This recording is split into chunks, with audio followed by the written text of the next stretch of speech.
জয়রামপুর নজরুল বিদ্যাপীঠ স্কুলের পক্ষ থেকে কচি কাচাদের নিয়ে বৃক্ষরোপণ কর্মসূচি করল স্কুল কর্তৃপক্ষ।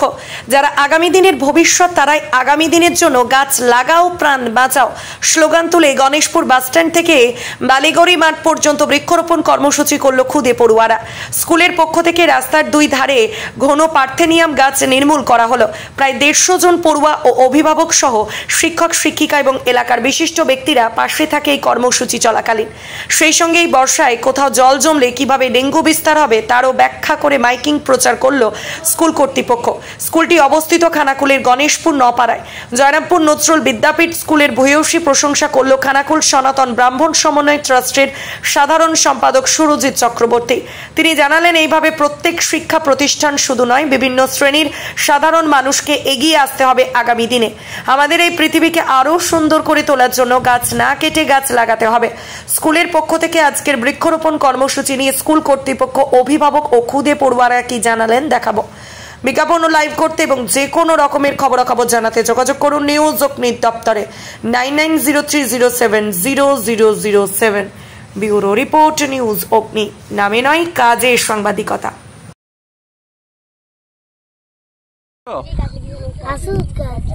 কোথায় লাগাচ্ছ? কোন স্কুল থেকে?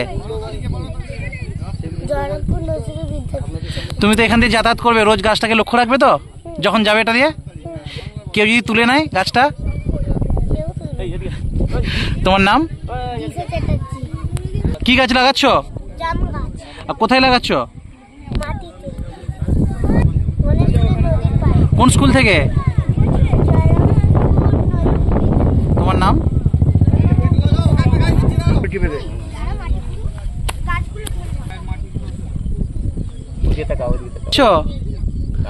কি লাগাচ্ছ?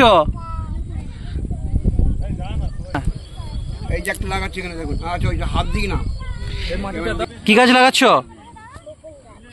কোথায় লাগাচ্ছ? স্কুলের নাম কি? গাছ কেন গাছ লাগাচ্ছ? তোমার নাম? স্কুলের নাম? নমস্কার। জয়রামপুর নজরুল বিদ্যাপীঠের পরিচালনায় এবং নতিপুর 1 নম্বর গ্রাম পঞ্চায়েতের সহযোগিতায় এবং সমস্ত স্কুলের অভিভাবক এবং অভিভাবিকাদের সহযোগিতায় স্কুলের তরফ থেকে কিছু একটা ক্ষুদ্র প্রয়াসের মধ্যে রয়েছে পার্থেনিয়াম গাছ নিধন, তার সাথে সাথে কিছু জায়গায় বৃক্ষরোপণ কর্মসূচি এবং ডেঙ্গু নিয়ে মানুষকে সচেতনতা করা। তার জন্য আমরা কিছু জায়গায় ব্লিচিং ছড়ানো ও স্প্রে করা, এই সমস্ত প্রোগ্রামগুলো স্কুল থেকে নেওয়া হয়েছে, যেটা আপনি দেখতে পাচ্ছেন যে সকাল থেকেই বিভিন্ন জায়গায় আমাদের কর্মসূচি চলছে। আজ কোথা থেকে কোথা পর্যন্ত র্যালি হলো? আমরা শুরুটা করেছিলাম গণেশপুর থেকে, গণেশপুর বাস স্ট্যান্ড থেকে আমাদের প্রোগ্রাম শুরু হয়েছিল। সেই প্রোগ্রাম আমাদের র্যালি করে বালিগড়ি পর্যন্ত যাওয়া এবং তার সাথে সাথে পার্থেনিয়ামের যে মেশিন আছে, মেশিনের সাহায্যে পার্থেনিয়াম গাছ নিধন, তার সাথে সাথে স্প্রে এবং ব্লিচিং ছড়ানো, এইসব কর্মসূচি রাখা ছিল। বৃক্ষ যেভাবে কাটা হচ্ছে সেভাবে কি লাগানো হচ্ছে?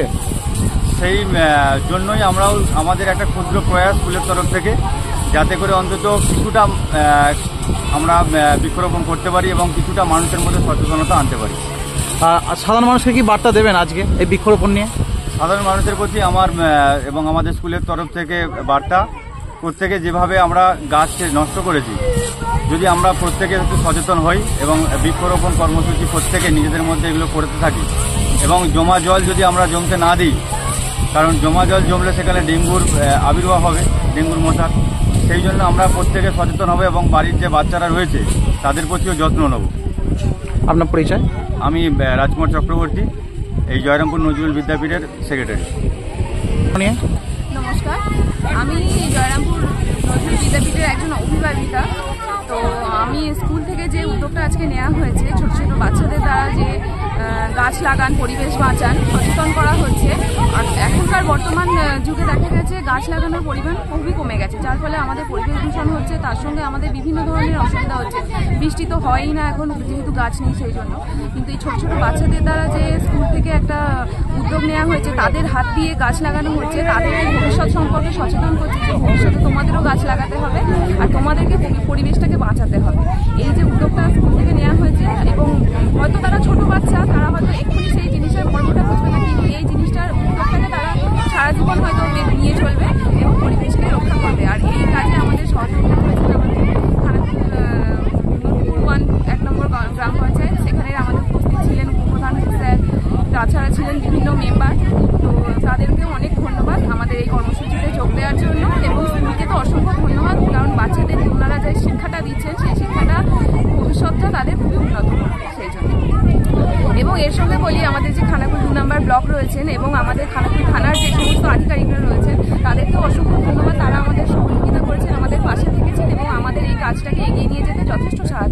আপনার নাম?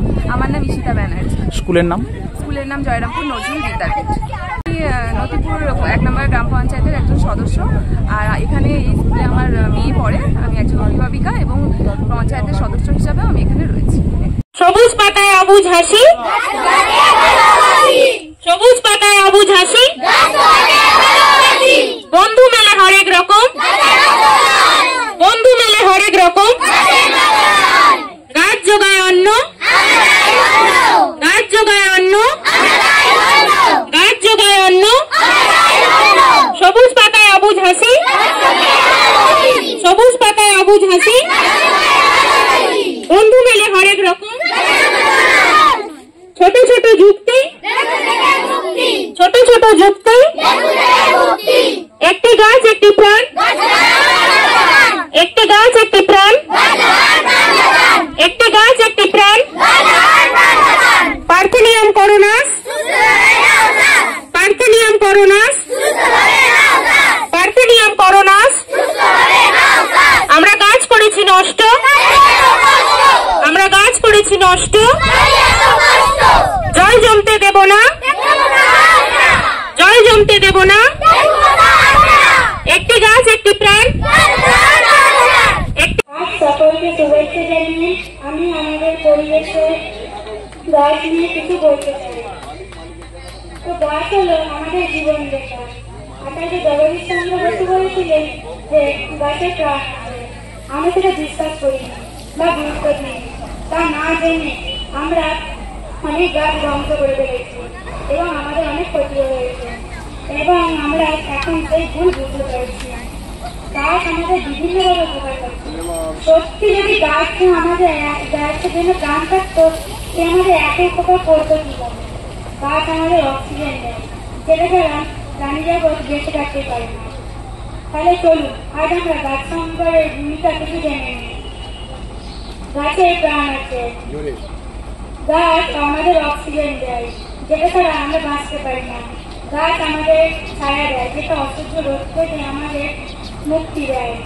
গাছ ফুল দেয়, ফল দেয় এবং বিভিন্ন রকমভাবে আমাদের গাছ সাহায্য করে। আরও একটি মহামারী কথা হলো ডেঙ্গু। এই ডেঙ্গু হলো একটি মহামারী মশাবাহিত রোগ। এর জন্য প্রতিনিধিত্ব করতে হবে। এই সুরক্ষাগুলো হলো, এক হচ্ছে আমাদের গাছ বৃষ্টি রাখে। সেই বৃষ্টি আমাদের পায়ে এবং বিভিন্ন জায়গায় জল জমে থাকে। এই জল থেকে জল জমে হয় মশা এবং ডেঙ্গু মশা সৃষ্টি হয়। ভুল হচ্ছে মশারি। আমরা অনেকজনই দেওয়ার সময় মশারি খাটাই না, কিন্তু এটা একদমই উচিত নয়। মশারি খাটানো অবশ্যই উচিত, কারণ এখন মশা মাছির উপদ্রব অনেক বেড়েছে।